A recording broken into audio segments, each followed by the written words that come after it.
Sabemos que no todos tenemos el mismo grupo sanguíneo y que las transfusiones de sangre entre grupos incompatibles puede ocasionar la muerte. Hasta ahora, la ciencia no ha podido explicar con claridad este proceso. Sin embargo, algunos investigadores sostienen que la existencia de ciertos grupos sanguíneos podría no ser debida a la evolución natural. ¿De qué sirve tener 3 tipos de sangre? ¿Tendremos también unos orígenes diferentes? ¿Será que existe una conexión con un linaje original de alguien que ha venido de las estrellas y que nos ha creado? Estamos hablando de algún tipo de raza que en un momento determinado cumplieron la función de seres civilizadores. Yo creo que la sangre es ni más ni menos su alimento, pero quizá lo que más les alimenta es el jugo etéreo de nuestras emociones, causar una sensación de desasosiego, de ansiedad y alimentarse en este sentido.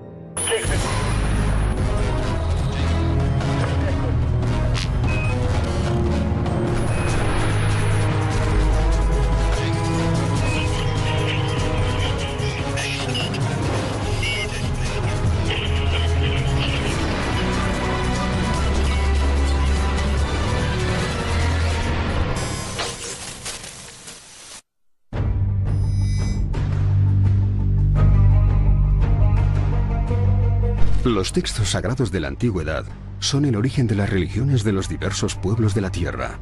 Muchos contienen leyendas fantásticas sobre seres extraordinarios que, analizándolos en la actualidad, muestran aspectos y detalles desconcertantes. Determinados textos religiosos, sagrados, habría que reinterpretarlos. ¿Desde qué punto de vista? Evidentemente no solo desde el punto de vista religioso, místico, creyendo al pie de la letra todo lo que dicen, sino reinterpretándolo en función de otros datos comparativos de que lo que se cuenta en estos libros sagrados, que casi siempre son revelados, están haciendo hincapié en un encuentro con seres de otro mundo, con divinidades, que en el fondo están dejando su mensaje.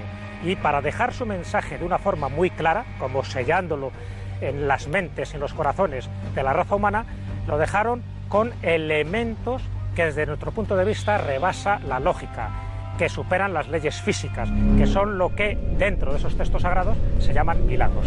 Si los dioses de la antigüedad se corresponden con los extraterrestres, si esto que hoy llamamos ovnis tiene alguna cosa que ver con aquellos antiguos relatos de la más remota antigüedad, entonces estos textos sagrados tendrían una interpretación desde un punto de vista técnico.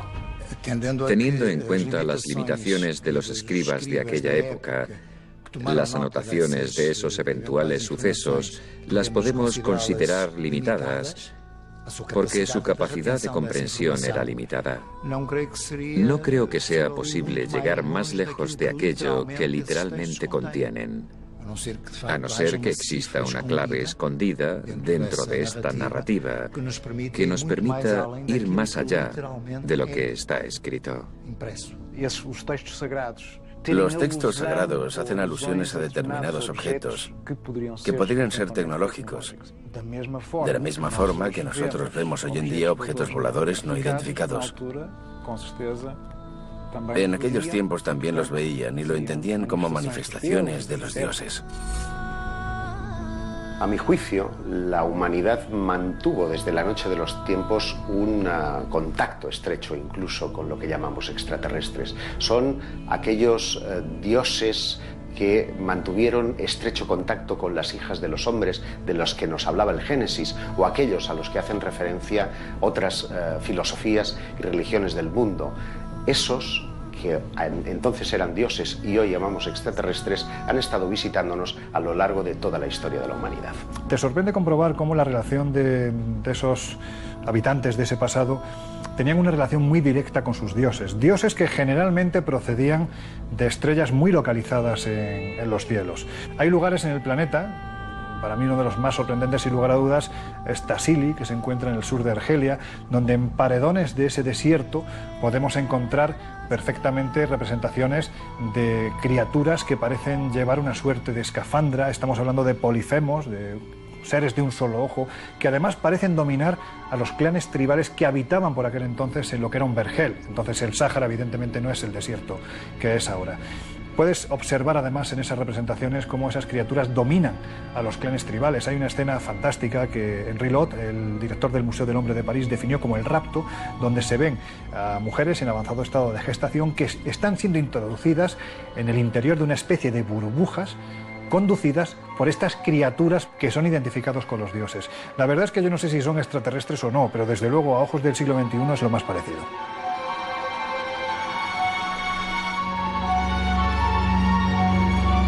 Para que puedan encajar las piezas de este puzzle, y es muy difícil que encaje porque nos faltan muchísimas del pasado, me parece que habría que admitir que ciertos seres procedentes de, vamos a llamarle, de otros mundos o de otros planos dimensionales, estuvieron aquí ayudando a la evolución del ser humano y que dejaron sus testimonios. Existe un tratado sumerio que se llama el Tratado de Mulapín, y el Tratado de Mulapín es muy claro al respecto. Dice que los dioses sumerios proceden de Mulmul, y Mulmul son las Pléyades. Si miramos dentro de todos esos dioses de la antigüedad, nos vamos al mundo de los mayas, los incas, por ejemplo, observaremos que todos los dioses proceden de las Pléyades. Cabe plantearse, lógicamente, que si ese contacto perduró en el tiempo, tuvo alguna suerte de influencia sobre la cultura y sobre la civilización humana. Y es evidente que las religiones, que las filosofías, en buena parte, su génesis se debe a profetas que decían estar en contacto con entidades sobrenaturales, a las que hoy llamamos dioses o también extraterrestres. La influencia que hemos recibido de estas divinidades, y luego ya sabes que cada cultura le ha puesto su nombre respectivo, dioses en general, la influencia siempre va encaminada a un sistema de creencias. Es decir, han influido en lo que pensamos y en lo que creemos. Lo de menos es crear efectos especiales con grandes construcciones para demostrar que ellos sabían construir mejor que nosotros. Puede ser que en algunas de esas construcciones del pasado hayamos recibido cierta ayuda, pero la mayor influencia ha sido, por decirlo así, genética. De alguna forma nos crearon, no tanto a su imagen y semejanza, como dicen este tipo de textos sagrados, sino para que les sirviéramos de ayuda, porque para ellos, de alguna forma, somos un elemento indispensable para su propia evolución. Los misterios sagrados y la comunicación con los dioses eran potestad de los sacerdotes. ¿Serían ellos los verdaderos custodios de un posible legado de las estrellas? Si en el pasado se produjo un contacto con civilizaciones de otros planetas, es posible que ese conocimiento quedara amasado por quienes dominaban el conocimiento en aquel tiempo, y generalmente quienes lo dominaban eran los gerifaltes de las religiones que había en ese tiempo. Esos conocimientos fueron preservados por las castas sacerdotales que posteriormente la esconderían dentro de lo que conocemos como mitos. Por lo tanto, la interpretación del mito puede despejar muchas dudas de cómo sucedió ese contacto primigenio. En efecto, es muy curioso que existan esos alineamientos tan precisos. Esa red de monumentos que están alineados con las constelaciones. ¿Se deberá más a una interpretación de esas antiguas civilizaciones de las constelaciones que veían que a la grandiosidad de los monumentos? ¿Cómo pudieron hacerlo de una forma tan perfecta? ¿Hemos de suponer que recibieron instrucciones o que contaron con ayuda de instructores para realizarlo? Todo esto deja muchas dudas acerca de si ellos pudieron tener un contacto más directo. Esos puntos estelares tenían algo para ellos muy especial, algún mensaje que debía de prevalecer a lo largo del tiempo para que tarde o temprano esa clave oculta en forma de mito pudiera ser despejada. Para muchos investigadores, algunos de los artefactos que se han considerado sagrados, como es el caso del Arca de la Alianza, podrían ser algún tipo de mecanismos fabricados gracias a una tecnología desconocida y muy avanzada para aquellos tiempos. Si nos alejamos de convencionalismos, creo y estoy convencido de que algunos de estos objetos fueron donados por esos dioses, sean lo que fueren, a aquellos que fueron sus seguidores. En 1978, dos ingenieros, George Sisson y Ron Dale, interpretando los textos del Zohar, desarrollaron una maquinaria que permitiera explicar cómo el pueblo judío pudo alimentarse a lo largo de todo ese éxodo de 40 años por el desierto. Y lo que consiguió es crear una máquina capaz de dar alimento, unas algas unicelulares, son conocidas con el nombre de albuminoides, y que permitían un alimento similar al que utilizan hoy en día los astronautas. El Arca de la Alianza algo contiene en su interior que hace que solamente unos pocos la pueden manipular. En el momento en que se abría, se producían catástrofes, fuegos, sufren todo tipo de atrocidades en el momento en que la manipulan indebidamente. Da a entender como si en su interior hubiera algo tan bestia como el uranio. Da la sensación de que sea eso lo que hay ahí. Más luego al mismo tiempo se decía que servía como comunicador con ese Dios. A lo mejor habría algo más que permitía que se pudieran comunicar con ese Dios precisamente. Resulta sospechoso que el sumo sacerdote de la tribu de Leví, que era quien estaba al cargo del Arca de la Alianza, debía de estar ataviado con una túnica y un pectoral que sugiere un poco al que utilizan los operarios de los rayos X, que tenía una serie de piedras en el pecho, unas piedras que se iluminaban en función de la proximidad a este objeto sagrado, porque no en vano, y lo dice la Biblia, decía Yahvé, yo me revelaré a tu pueblo en el espacio en el que las alas de los querubines dibujan un triángulo, como si fuera una suerte de transistor o transmisor con esa divinidad, tal vez con esos dioses. En la isla de Pascua y el Valle del Indo encontramos un fascinante enigma. ¿Cómo es posible que al mismo tiempo, y sin que exista una conexión aparente, aparezcan simultáneamente los mismos caracteres en dos puntos tan apartados?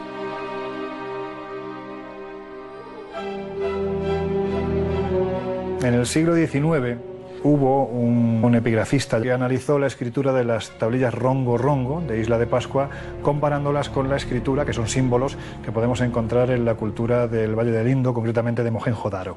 Estamos hablando de aproximadamente unos 4.000, 5.000 años de diferencia, es decir, estas culturas, Isla de Pascua y Mohenjo-Daro, no coincidieron ni cronológicamente ni espacialmente, porque es que además Isla de Pascua, todo el mundo sabe que está aproximadamente a 4.000 kilómetros de las costas de Tahití. Por lo tanto, el hecho de que en las tablillas rongo-rongo había 150 símbolos exactamente iguales a los que pertenecen a la escritura de Mohenjo-Daro, yo creo que es más que suficiente para que salte la duda, salte el enigma. ¿Por qué demonios dos culturas que no han coincidido tienen 150 caracteres exactamente iguales? A mi juicio, la única explicación posible es que simultáneamente en varios lugares del mundo aparecieran lo que los antiguos llamaban dioses y que hoy interpretamos como extraterrestres, es decir, que actuaran de instructores en esas antiguas comunidades y por tanto a la misma vez aparecieran la agricultura, la metalurgia, la construcción, algunas artes como puede ser la danza y el baile, es decir, que de alguna manera podríamos decir que han estado visitándonos desde la más remota antigüedad. Cuando hablamos de dioses instructores, generalmente nos referimos a culturas como la maya o como la azteca. Quetzalcóatl, la serpiente emplumada, puede tener la apariencia de esa serpiente o también la apariencia de un personaje vestido de blanco con largo cabello y larga barba. Cuentan las tradiciones que ese personaje fue, por ejemplo, el que les enseñó la matemática, la astronomía, la arquitectura, la agricultura, y que cuando consideró que habían aprendido, se marchó. ¿A dónde? A las estrellas de donde procedían. Esta es la interpretación que se hace en los textos sagrados.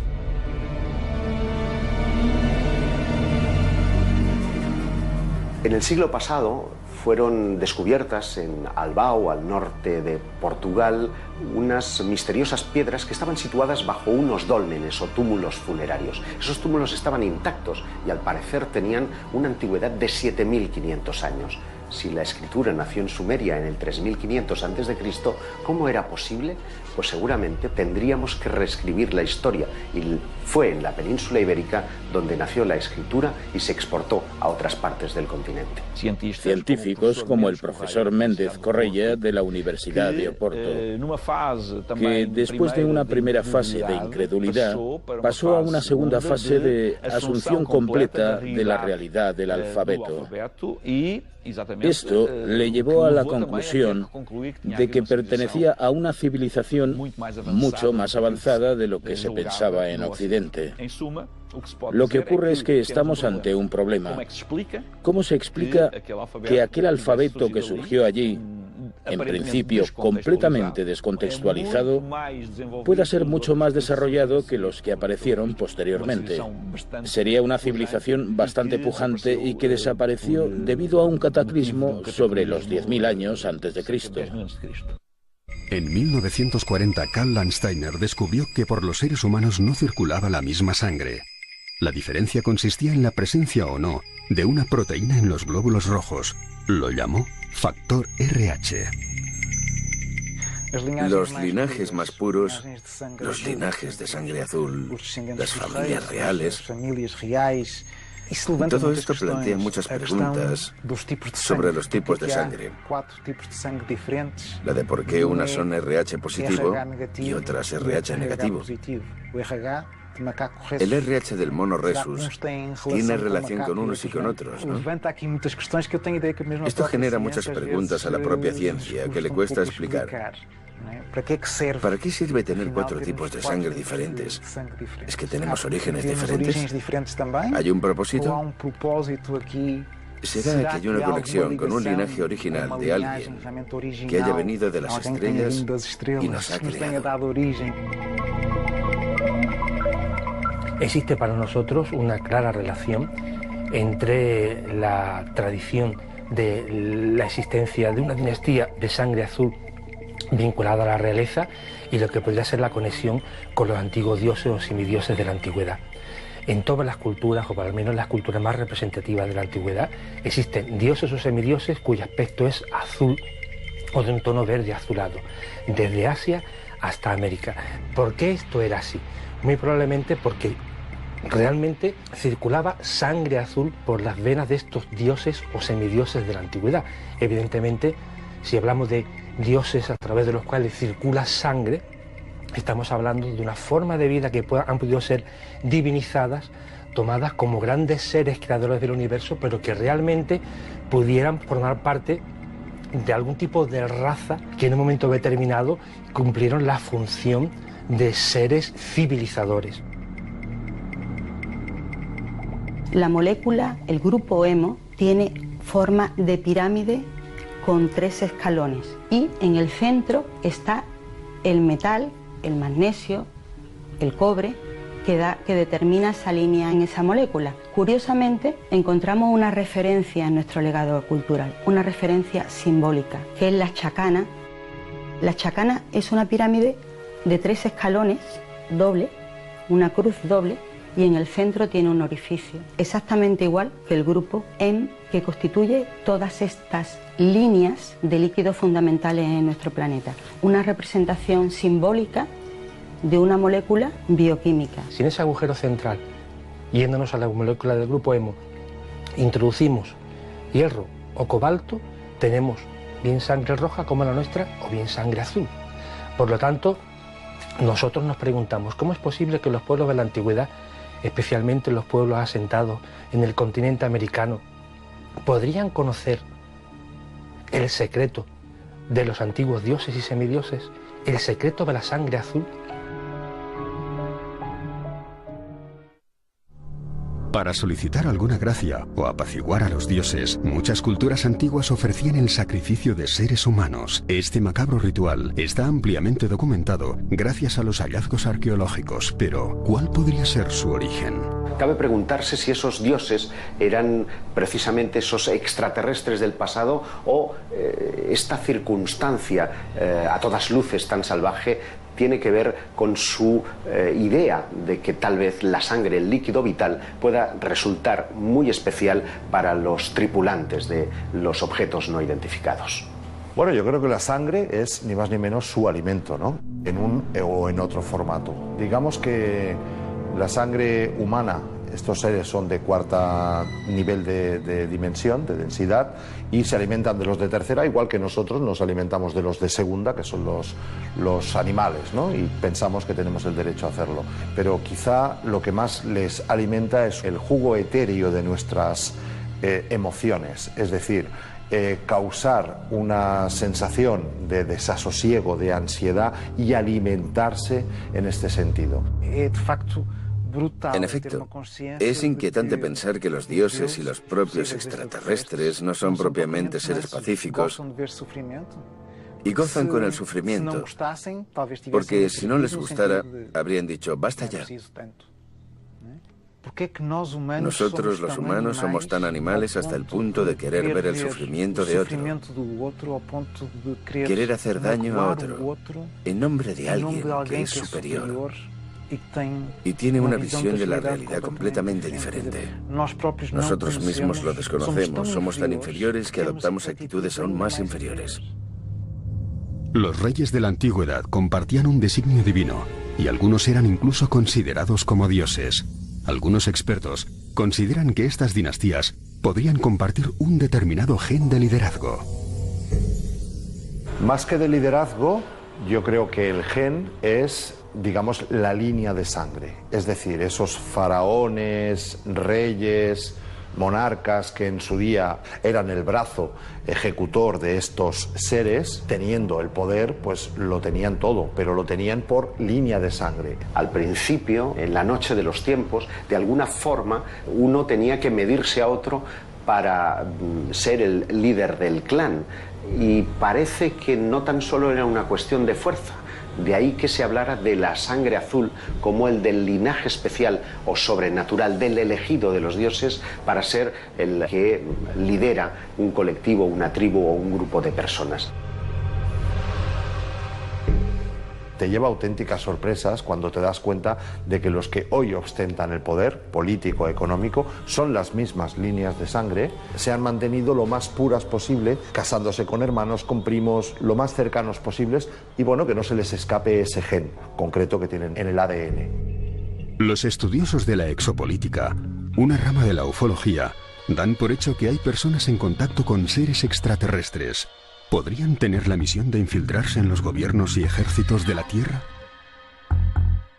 Son los denominados Illuminati, y que nada tienen que ver con ese grupo creado por Adam Weishaupt y que funcionaba casi como una sociedad secreta.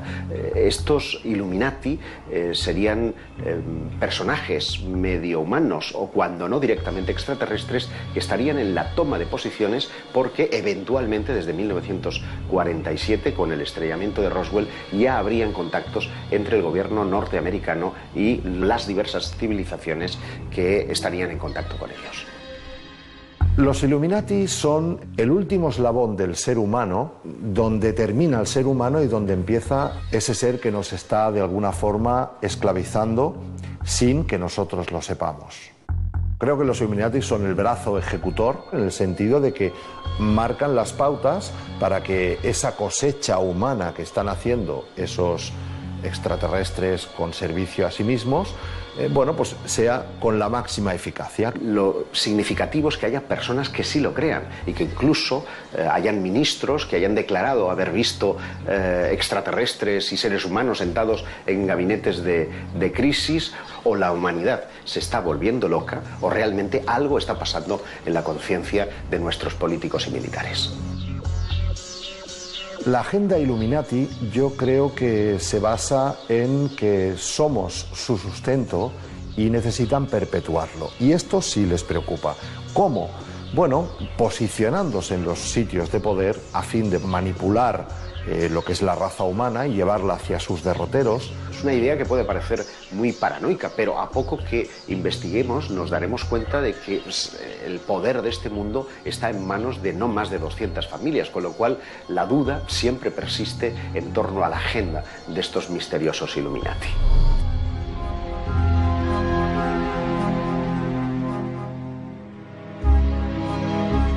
Skull and Bones es una fraternidad que surge en el seno de una universidad, la Universidad de Yale, en el año 1832. El objetivo es juntar a gente adinerada, familiares de los poderosos del momento, para crear una especie de, entre comillas, grupo discreto, que nunca es secreto, que pretende, pues, instalarse en las posiciones de poder.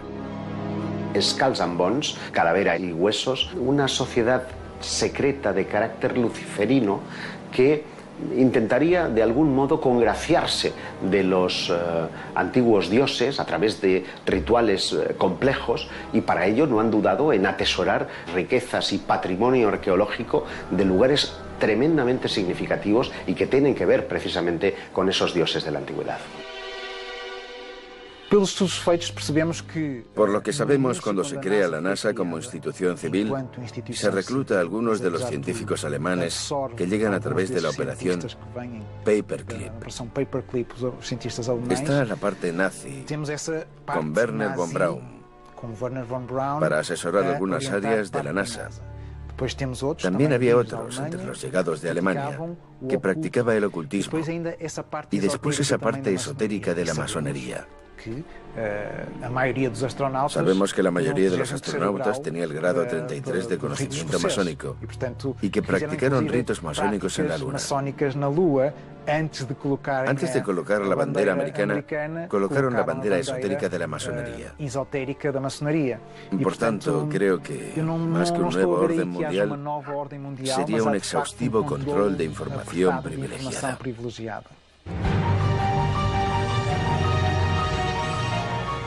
Los templarios fueron creados con el propósito de proteger los sagrados lugares de Tierra Santa. En sus orígenes, pasaron 9 años custodiando el antiguo Templo de Salomón. En ese tiempo, parece que también estuvieron buscando algo en su interior. Yo sí tiendo a pensar que efectivamente estuvieron buscando algo. En la zona conocida como el túnel de los Asmoneos, que es una de las partes que todavía hoy permanecen de la Jerusalén de hace 2000 años, porque posiblemente alguien dejó algún tipo de contenido, un contenido que no dejaba de ser información, una información que posiblemente les hizo crecer en muy poquito tiempo y les llevó a dominar la Europa de aquel tiempo. ¿Por qué en un breve espacio de tiempo cambia la forma de diseñar iglesias del románico al gótico? Y una de las que encierra más misterios es la de Chartres. La catedral de Chartres es cosa de los templarios. Y empiezan a introducir elementos que son propios de Egipto, donde aparece el número de la proporción áurea. Eso hasta ese momento no se había utilizado. Eso es cosa del antiguo Egipto. ¿De dónde adquieren todo ese conocimiento? Conocimientos que, si nos remontamos a estas historias donde los egipcios debieron tener algún contacto con seres que no serían humanos, pues ese conocimiento, mira, por donde a través de una línea que no se esperaba fue trasladado a las catedrales europeas. Los templarios, como hicieran previamente los egipcios y muchas otras civilizaciones a lo largo del mundo, lo que hicieron fue orientar sus iglesias, sus grandes catedrales góticas, a constelaciones del firmamento. Y fíjate qué curioso, porque sembraron todas ellas de multitud de símbolos. El símbolo, como los mitos, han ocultado un saber ancestral que probablemente entronca directamente con los dioses de las estrellas. Han dejado un conocimiento que poquito a poquito iremos desentrañando, que es lo que quisieron decirnos. Existe todavía un código cifrado que hay que sacar a la luz, y hay órdenes inclusive que se dedican a ello. Quiero decir, sin ir más lejos, la masonería todavía hoy en día, que se sigue considerando descendiente de la Orden del Temple, sigue investigando a este respecto, ¿no? Cuando se habla de sociedades secretas, muchos piensan en la Edad Media, pero también se han hallado vestigios muy anteriores. Quizá muchos monumentos de la antigüedad oculten lugares y artefactos de entidades desconocidas.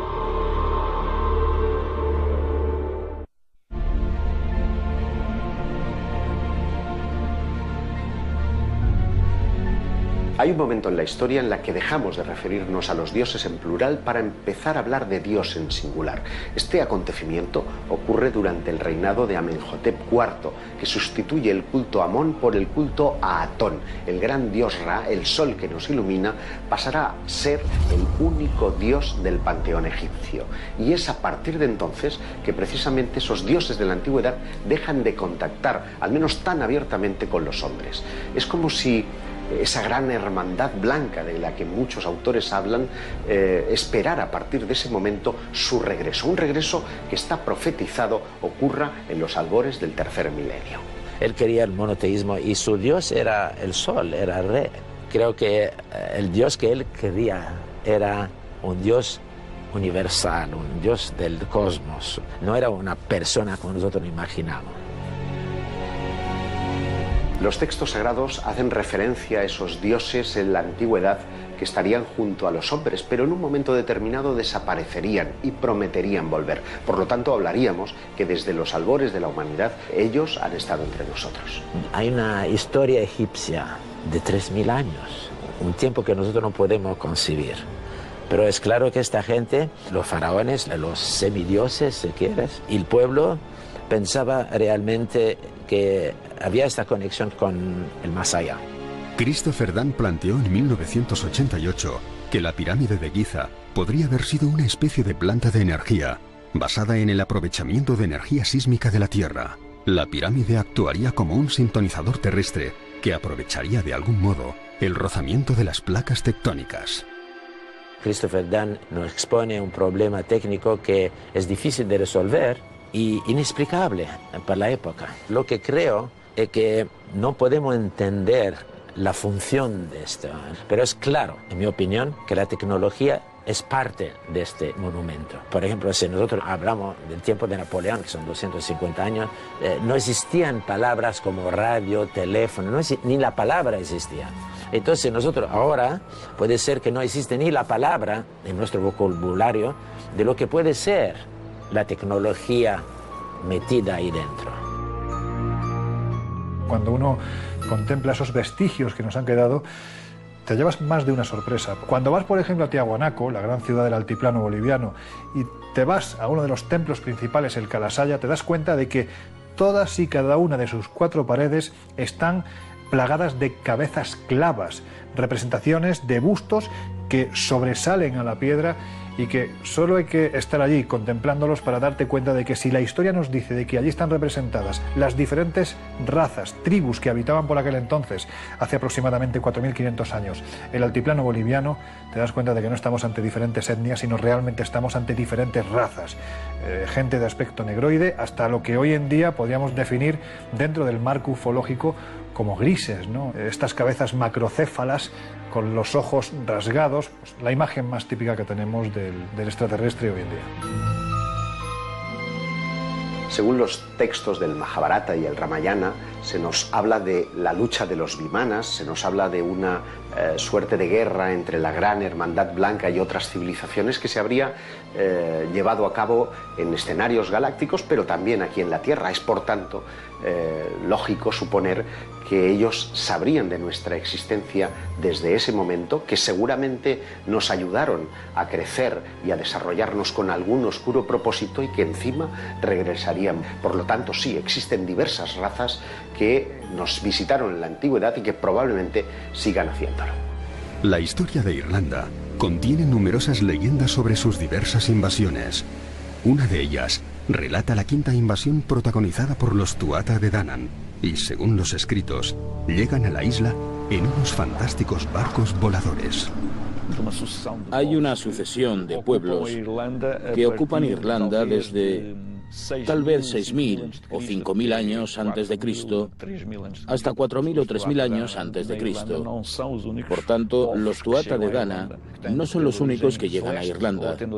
Tienen un origen celeste, un origen divino. Son seres que vienen desde un lugar especial, una especie de paraíso, que naturalmente tiene una condición divina, y de ahí tal vez esa correlación con su origen no terrestre. Cuando llegan a Irlanda, a las montañas de hierro, llegan en barcos aéreos. Es curiosa esa similitud porque se da en otras tradiciones, en otras leyendas. Y además dicen que rodeados de una nube densa, espesa, oscura, con truenos. Son similitudes muy características de algo que evidentemente se interpretó como un barco volador. Luego, con el tiempo, se consideran unos seres que descienden a la Tierra y a través del folclore irlandés se convierten en hadas, en elfos, en seres que de alguna forma están vigilando a los seres humanos y por otra parte tienen contactos esporádicos con ellos. Es muy curioso porque cuando uno profundiza y se da cuenta que el más importante de los dioses del panteón irlandés, de los Tuatha de Danann, era una tal Danu, y esa Danu estaría radicada en la constelación de Casiopea y tiene un aspecto muy parecido al de los actuales grises. Por lo tanto, parece claro que esa correspondencia de los que vinieron del cielo tiene que ver con lo que hoy llamaríamos extraterrestres. El lugar paradisíaco, donde las antiguas tradiciones colocan el origen de los Tuatha de Danann, es exactamente el occidente de la península ibérica, y fue desde esa zona donde miembros de una nave atlántida, los supuestos Tuatha de Danann, partieron en un determinado momento hacia la Bretaña francesa, hacia Gales, a Irlanda, a Escocia, y evidentemente ganaron preponderancia sobre los pueblos autóctonos. Junto al río Boyne, en Irlanda, vamos a encontrar una serie de túmulos que tienen en su interior una suerte de espirales. Espirales que vamos a encontrar también en otros enclaves, tanto de Galicia como del norte de Portugal, y que incluso describen la explosión de una supernova, o seres de aspecto antropomorfo que nos sugieren precisamente a Danu, a ese ser que se nos antoja como un gris. En la península ibérica tenemos muchísimas leyendas y además muchas también relacionadas con seres que no son de este mundo. No se habla de barcos voladores, no se habla de planetas extraños, pero sí se habla de que son seres que ya estaban aquí antes de que el ser humano pusiera el pie sobre la Tierra.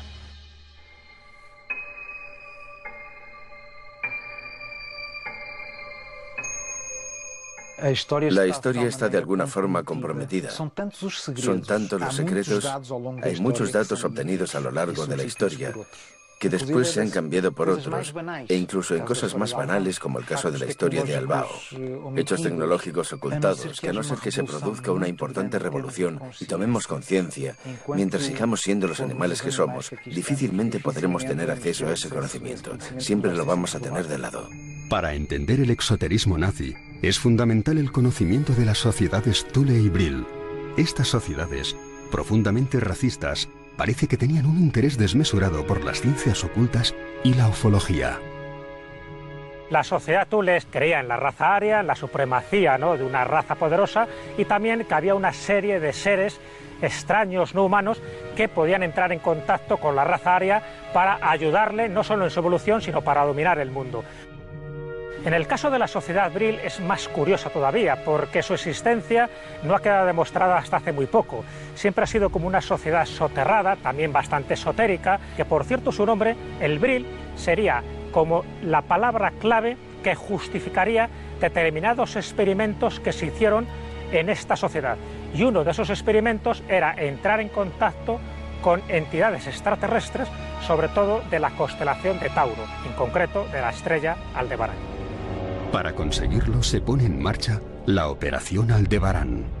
La medium María Orsic, a través de procedimientos telepáticos, trata de ponerse en contacto con esos seres que se encuentran a 65 años luz de la Tierra. La Operación Aldebarán es curiosísima, ¿no?, porque por una parte estaban estas damas esotéricas del Tercer Reich, una de ellas era María Orsic, con un elemento bastante curioso y anómalo en aquella época, porque se dejaban crecer el pelo prácticamente hasta debajo de las rodillas. Ellas decían que esa coleta de pelo es lo que les servía para entrar en contacto con este tipo de entidades. ¿Y qué comunicados le dan estos supuestos seres extraterrestres? Ni más ni menos que los planos de la construcción de una nave extraterrestre, que eso es lo que, según estas teorías conspirativas, dice que da lugar a la creación de los Aunebus, es decir, de los ovnis de Hitler. La operación Hype Jam nos dice que en el entorno de finales de los años 40 del pasado siglo, principios de los 50, se empiezan a percibir una serie de aparatos que proceden de la Antártida, unas luminosidades enormes que también proceden de allí, y es cuando de repente deciden los norteamericanos enviar un contingente bélico de un tamaño descomunal, en principio denominado Operación Hype Jam, al mando del cual estaba el almirante Byrd, con el objetivo de realizar tácticas de combate en una situación extrema, tal era la propia Antártida. Estamos hablando del año 1947, un año clave donde se producen a nivel ufológico varios casos importantes, de hecho es cuando empieza la era ufológica, donde también se crea la CIA y donde se crean varios organismos muy relacionados con la ocultación de ciertos secretos. La operación Hype Jam, que además está encabezada por un almirante, el almirante Byrd, alguien que tenía una trayectoria impecable, es intentar probar armamento militar en condiciones extremas. Esa era la disculpa. La historia real es otra. Esa otra historia nos dice que justo antes del final de la Segunda Guerra Mundial, el almirante Doenitz, en los fantásticos submarinos U-Boats, empieza a llevar material de altísimo nivel a la Antártida, donde crean una base. Se dijo incluso que hasta el mismísimo Adolf Hitler acabó en esta base altamente tecnológica que había en la Antártida. Y esa otra historia nos dice que la operación Haibjang y que ese contingente bélico fue allí para acabar con la vida de los nazis que allí se protegían. Esa operación, en teoría, debería haber durado todo un año. Al final, al cabo de unas pocas semanas, se da por clausurada la operación y empiezan a ocurrir cosas muy raras alrededor de eso. Se mantiene un secretismo absoluto. De hecho, a día de hoy todavía no se ha desclasificado toda la información de esa operación. El almirante Baer incluso dijo haber encontrado zonas verdes en la zona de la Antártida, como si fuera una entrada al inframundo. Todo ese tipo de información luego queda censurada y no se sabe lo que hay de verdad y mentira. Lo único que sabemos a ciencia cierta es que esa operación fue un hecho y que lo que se obtuviera ahí no quiso que fuera desvelado. De hecho, durante muchísimo tiempo, estamos hablando de más de una década, la Antártida dejó de ser pisada de nuevo y la teoría de la conspiración lo que decía es que fue en base a las detonaciones nucleares que allí se produjeron, que parte del agujero de ozono, que allí es excepcionalmente grande, se produjo en base a estas bombas nucleares que allí se detonaron. Es posible que un sensacional hallazgo arqueológico desvele la prueba definitiva de la existencia de un contacto con seres de otros mundos en la antigüedad. De cualquier forma, lo descubierto hasta ahora no nos puede dejar indiferentes. Yo no descarto la idea en ningún momento de que hayamos sido visitados en la antigüedad. Estas culturas que mencionaban tantos dioses procedentes de las Pléyades o de Orión, por ejemplo, aluden en todo momento a unos extraños visitantes que hoy en día llamamos dioses, pero que no son contemporáneos de aquel momento. Las representaciones son tan extraordinarias que en ocasiones te da la sensación de que, más que estar delante de un dios del pasado, parece que es alguien que procede del futuro. Algunos científicos hablan de que, de hecho, podrían existir alianzas con algunas entidades. Esto no son solo palabras. Intentamos resolver las preguntas sobre las sociedades secretas. Hay algunos casos de militares que aseguran haber visto cooperación entre entidades militares y extraterrestres. Realmente no tengo ninguna duda de que esas referencias a objetos voladores en los textos sagrados de la humanidad son referencias que reportan la constatación de visiones reales y no de visiones subjetivas o espirituales. Esa referencia a barcos voladores o discos voladores por los cuales se desplazan algunas entidades es un leitmotiv en muchísimas de estas leyendas del pasado. Si el primer vuelo de los hermanos Wright no tuvo lugar hasta principios del siglo XX, ¿quién volaba entonces en los cielos del planeta azul? A mi juicio, esa es la gran cuestión, donde reside precisamente la respuesta.